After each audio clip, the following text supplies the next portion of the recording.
I'm Eric Parker. Coming up this morning on CT21, the governor signs a bill legalizing sports betting in Connecticut. So how will it actually work and when will it start? The governor's chief of staff, Paul Mounds, is here to lay out the plan. And with just a few days left in the legislative session, we're looking at what passed, what failed, and digging into some of the controversies that popped up at the Capitol over this past week. Plus, in today's Sunday Spotlight, deep sea explorer Robert Ballard, the Connecticut resident known around the world as the guy who found the Titanic, is here talking about his fascinating life under the sea. It's all this Sunday, June the 6th. CT21 starts right now. From Channel 3, this is Connecticut's most watched current affairs program, CT21, with Eric Parker. Sponsored by Hartford Healthcare. Good morning. With the stroke of a pen about 10 days ago, sports betting became legal in Connecticut. The bill the governor signed into law could help the state net upwards of $1 billion a year. Here to talk about how it's all going to work is Paul Mounds, the chief of staff for Governor Ned Lamont. Paul, thank you for being with us. I know you were the one who hammered out a lot of these negotiations. So I guess the first question is this: what should people expect? How is this going to work? Well, first of all, thanks, Eric, for having me on.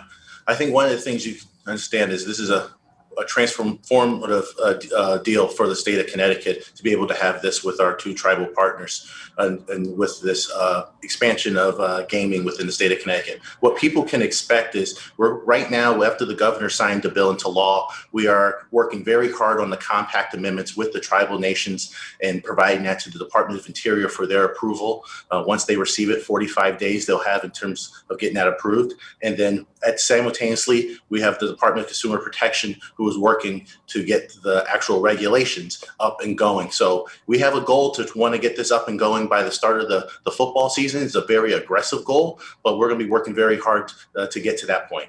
I know we've seen this in some other states, Paul, but there is that sort of added wrinkle. We had gambling when others didn't because of the compact with the tribes, and now we had to work this out. Was that a big part of this process, is that we were in this unique situation? It was the most important part of this process. Some states, which they didn't have existing gaming compacts with tribal nations, they were able to go right ahead and go forward with it. We've seen around us, New Jersey was really one of the first in the region to really push forward on it, and we saw what was the revenue impacts overall for the state.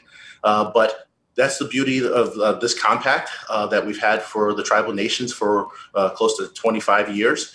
And we've had to work thoroughly throughout all the issues. So it's not only from a policy standpoint, but also from a legal standpoint, respecting their sovereignty as well as the sovereignty of the state of Connecticut. But we've always been cordial partners with each other, and that's how we were able to hammer out this deal that was signed to law by the governor.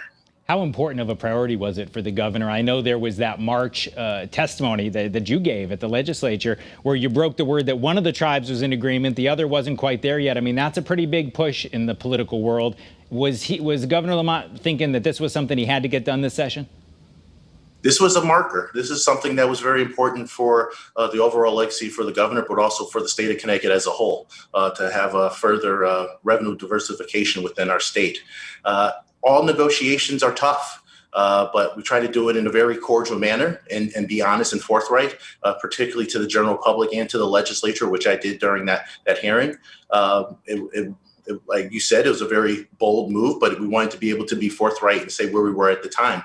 But at the end of the day, weeks after that, we were able to have a deal with all the tribal nations. And I think it's a deal that's going to be mimicked by other states that have tribal nations as well. So how will it actually work, Paul? Will people be having to go somewhere to place a bet? Will there be counters at Mohegan and Foxwoods? Will they be betting on their phones? What does this bill actually do? How's the mechanics work?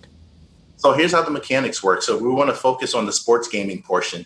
Both of the tribal nations will be able to have sports books on their facilities. The lottery, which is the other partner in this deal, they will not be able to have a sports book within 25 miles radius of both of those tribal nations. And they have the ability to have up to 15 sports books in the state of Connecticut with one in Hartford and one in Bridgeport. In addition, all three of those entities will be able to have sports gaming provided on their phones, in which they'll be able to work with a business partner, and they say in the sports gaming business, a skin that they'll be able to have. And in addition to this, it has an expansion of lottery products as well, which was also something that needed to be agreed upon with the tribal nations. I would be remiss if I didn't say that we're going to have a record number of funding that's going to support problem gaming as well, with mandatory payments provided by the tribal nations and an expansion of the payments that the lottery already provides to the state of Connecticut to support problem gaming programs.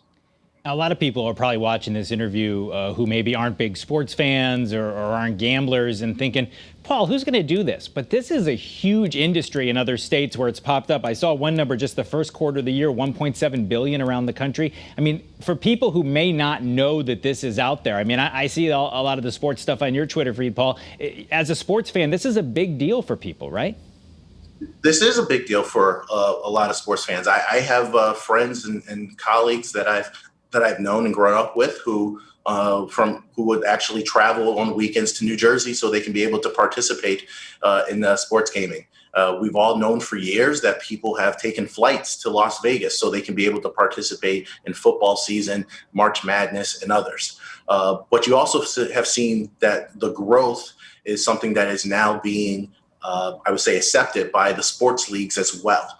And so with that additional information and data that the sports leagues are participating in, it does provide for a fun opportunity when it's done safely and responsibly. Now, obviously, the key word in this whole change is legal sports betting, because of course there's always been, betting at football time and betting on different things around the state. So is there confidence that will shut down, or is that something that the state has? You talked about problem gambling, but do you have to watch illegal gambling as well moving forward? Yes, I think anytime that you want to bring something from the black market into a legal market, it's a means to try to do it in a manner that is responsible, that is under a regulatory structure, and it's safe both for those who are putting up the odds or the bets and those who are actually making the bets. This, anytime you have a legalized regulatory function, it's protecting all parties that are participating in it. That's not to say that there will still be those who participate in the black market, but we're trying to do our best, like other states, to ensure that there's no growth and is actually going to cease to exist. All right. Well, one thing we've seen in those other states, Paul, is that there is a lot of interest in this, whether you are a supporter of it or not. It's now coming. And as you said, hopefully the state is hoping, the governor is hoping that the first bets will be placed in time for the football season. Paul Mounds, the chief of staff for Governor Ned Lamont, we appreciate a few minutes with you this Sunday morning. We hope to see you on the show again soon. I look forward to it. Thanks, Eric. All right, coming up, he is known around the world for his work deep below the ocean's surface. His explorations are legendary. Think Titanic. Dr. Robert Ballard, who lives in our state, is out with a new book all about his life's work. He's joining us later on in the program. And up next, the countdown at the Capitol. Chief political reporter Susan Raff is looking at what's passed, what's failed, and what's still up for consideration as the legislative session winds down. She joins us after this quick break.